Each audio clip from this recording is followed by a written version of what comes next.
അവരെന്നാ പറഞ്ഞേ? അവരെന്തെങ്കിലും പറഞ്ഞോട്ടല്ലേ, എനിക്കെന്താ അറിയണ്ടേ? ചേട്ടാ ബിജുട്ടാ, ഞാൻ റീലെല്ലാം നിർത്തുന്നാടാ. ഇതുകൊണ്ടൊന്നും ഒരു സിനിമയിലെത്തുന്ന എനിക്ക് തോന്നുന്നില്ല. ഞാനും നിർത്തല രാമാട്ടാ. അതിനെല്ലാം ഒരു തലവര വേണം. നിങ്ങൾക്കാണോ അതില്ലാതായാലും?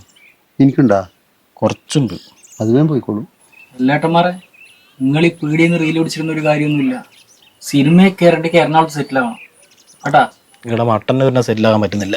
അന്നേരം എൻ്റെ എറണാകുളം. ഇവന്റെ വർത്താനം കേട്ടാ വിചാരിക്കും എറണാകുളത്തുള്ള എല്ലാവരും സിനിമയിലാന്നാ. അടിച്ചടരാമാ, ഇതൊന്ന് ലോട്ടറിയാ. അതിലും വലുത് മമ്മൂട്ടിന്റെ പടത്തുനിന്ന് കോള് വന്നില്ലേ? പിന്നെ ഒരു രക്ഷപ്പെട്ടല്ലേ. അവരെന്റെ വീഡിയോസിന് വെച്ചിട്ടുണ്ട്. ഞാൻ നമ്മളെ കുറച്ച് റീൽസ് അയച്ചു കൊടുത്തിട്ടുണ്ട്. അത് നന്നായി. ഇപ്പൊ നാളെ തന്നെ ഫേഷ്യൽ ചെയ്യണം. എപ്പാ വിളി വരുവാന്ന് പറയാൻ പറ്റില്ലല്ലോ. മമ്മൂക്ക് ആദ്യമായിട്ടില്ല എന്റെ കൂടെ.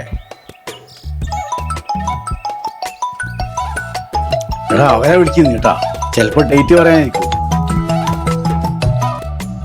സാർ, ആ ഞാനാ ശശിയെന്ന്.